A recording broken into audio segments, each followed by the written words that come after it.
Not every day we have astronauts in our town here, right? Thanks for joining us here at 6 a.m. We'll break all that down here in a moment. I'm Eric Connert. And I'm Netta Irampur. And yeah, let's talk about the clear skies that are out there for that splashdown. At least, hey, no clouds to get in the way. Shortly after midnight, so it was pretty clear then, too. Clear, and I'd say chilly, but the last couple mornings have actually been a lot more mild. Compared to like Monday. Yeah, exactly. Earlier this week. So mostly 40s and 50s, still chilly for Californians, right? For San Diego. Oh, for sure. Right. Yeah. I was going to say, me as one of them, I'm like, I had the jacket on.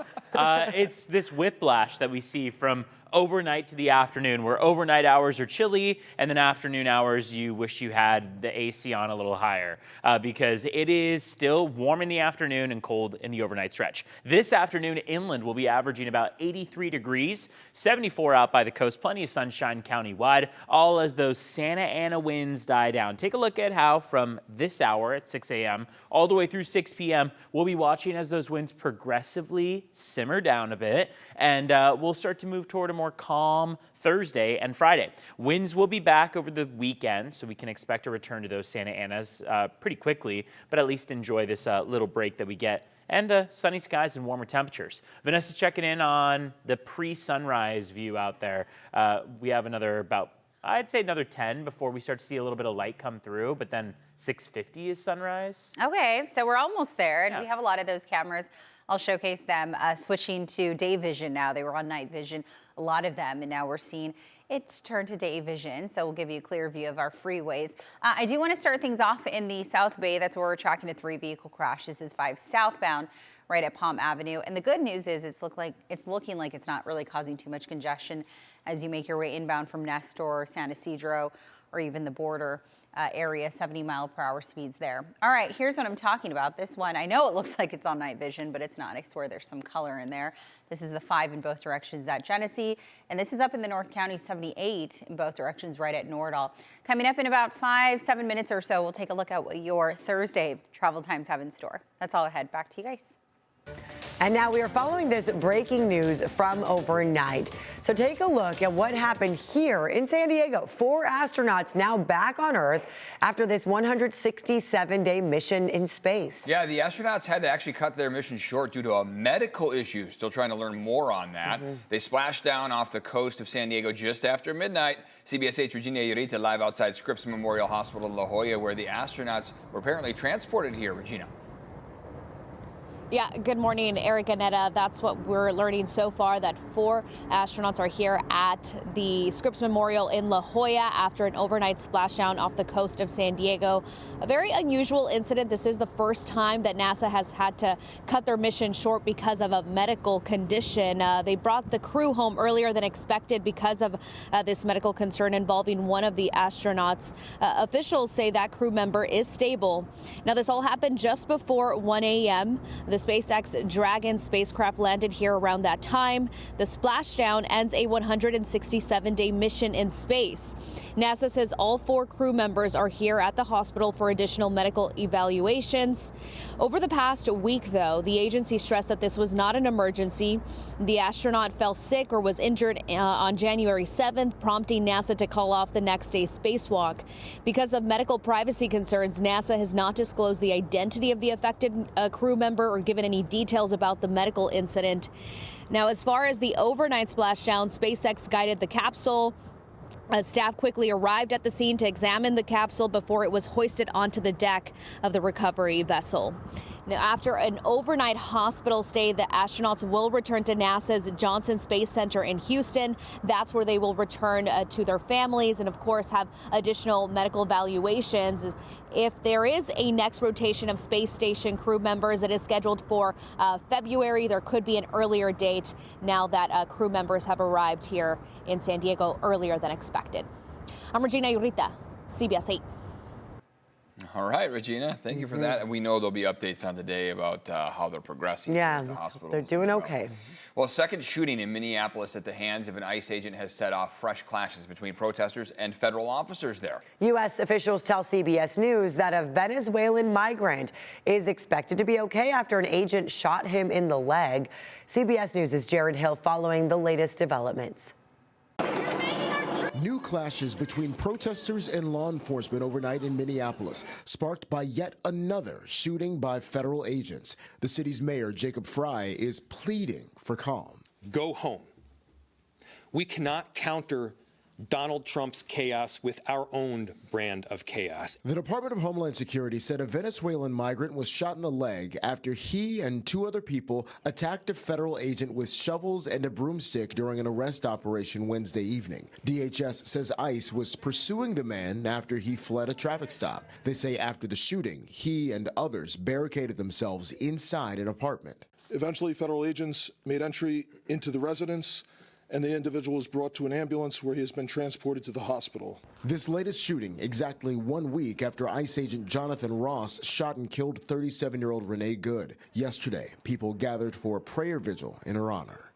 With Minneapolis now on edge, last night, Minnesota's Democratic Governor Tim Walz urged President Trump to pull back the federal immigration surge. End this occupation. You've done enough. They can protest all they want.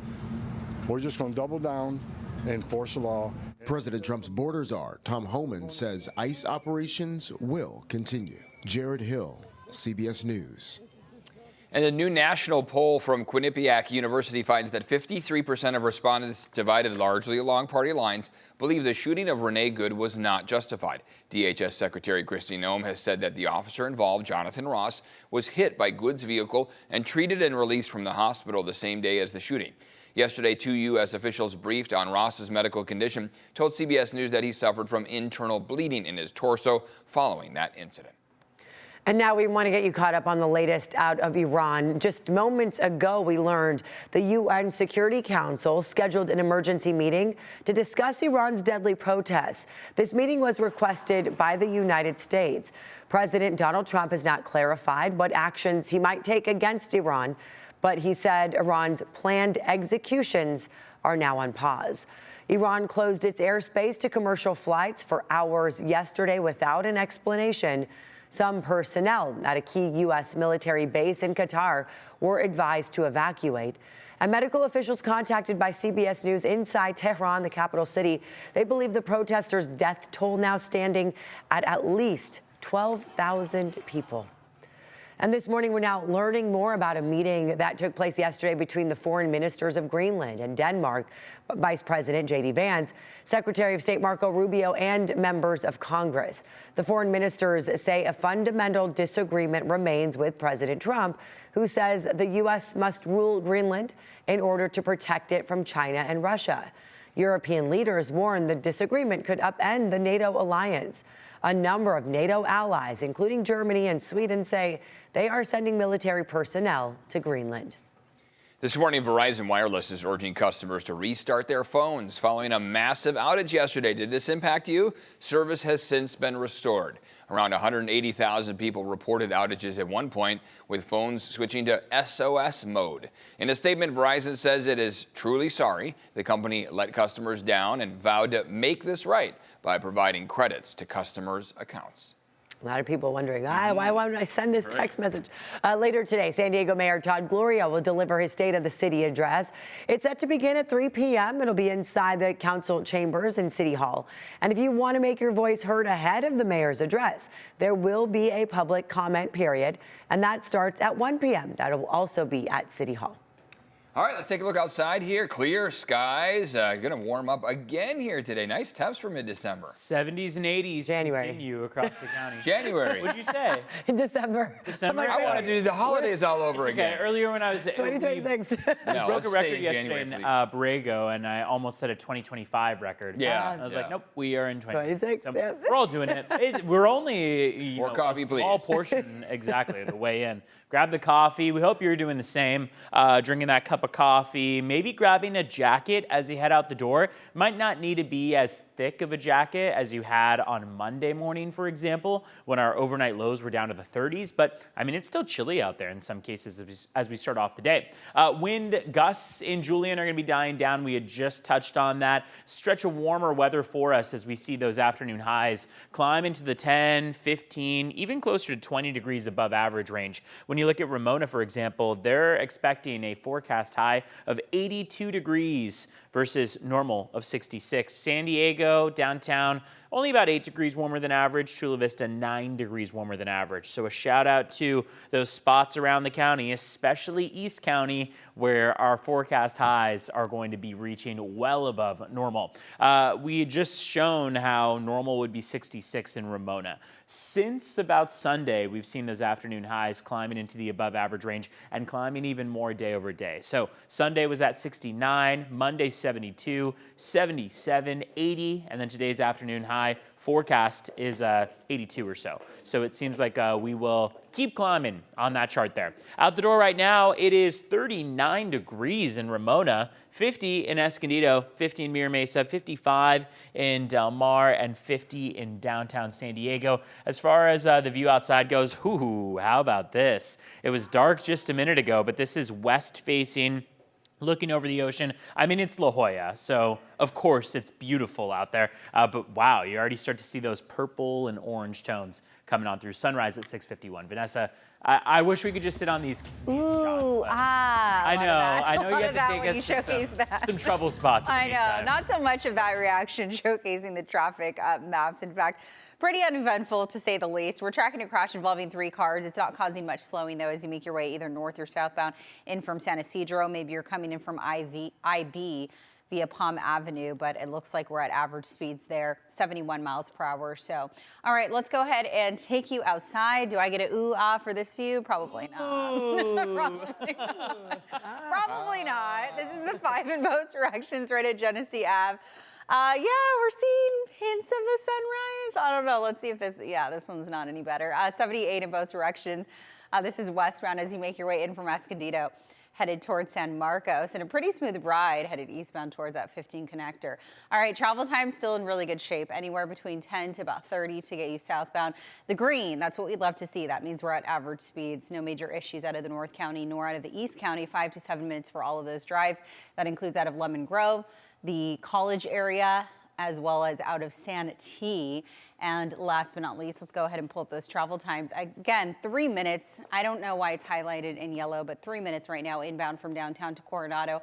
10 to 15, meanwhile, for those drives headed in from San Isidro up to the 94, in from the 54 to the 8 will take you about 11 at last check.